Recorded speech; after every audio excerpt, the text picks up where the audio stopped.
In a recent video, we explored why some couples get stuck in the trauma of infidelity, while other couples are able to grow from that experience. We were diving deep into the issue of resentment, and we were discussing how one lets go of the need for retaliation and revenge. This bumped us into another question, which looks something like, can a relationship survive after infidelity?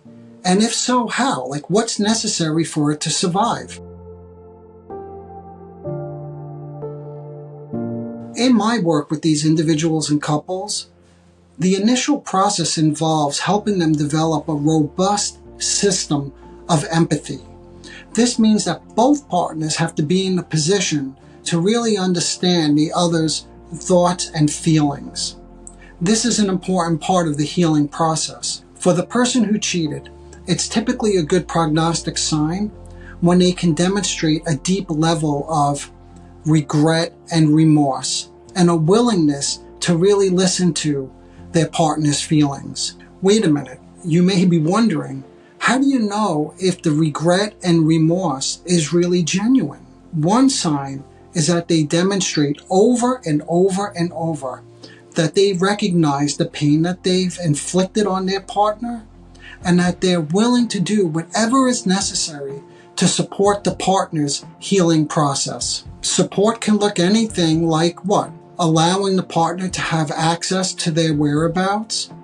And yes, it means if this is what's going to make the partner more comfortable and to begin to establish a more trusting relationship, they have to turn over their phone. I know that part may be difficult to hear, but this kind of open communication really works towards building trust. For a relationship to survive, I've also found that work must be done on the partner who cheated on his need for immediate gratification, validation, attention, admiration, whatever the need was that drove him to cheat. In other words, this typically involves a deep commitment to understanding the underlying reasons for the infidelity. Whether this is unresolved issues from the relationship, insecurities, or things that go way back into one's childhood and has become part of one's personality, such as the need to always have stimulation and excitement in one's life,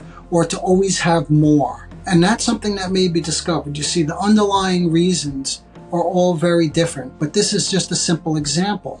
Perhaps the excitement of the affair was to ward off much deeper feelings of emptiness, loneliness, and maybe even a depression. Look, there are many different reasons that one cheats, but what I hope I'm beginning to demonstrate is that in part, these narcissistic characteristics, that's what I'm describing by the attention, admiration, validation, all support one sense of grandiosity, which is at the core of the narcissistic structure. And it's that core that if one is taking this seriously, needs to be addressed.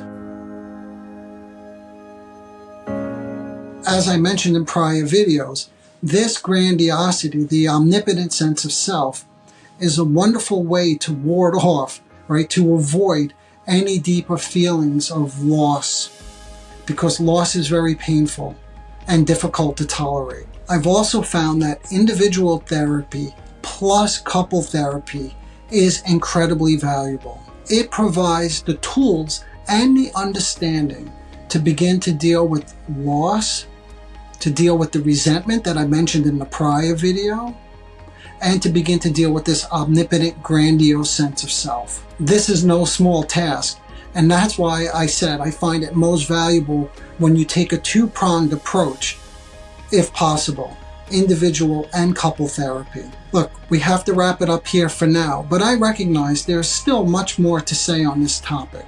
If you want to do a deeper dive, please check out my podcast where I go into far more details about infidelity there. And please, if you like this content, consider subscribing to this channel.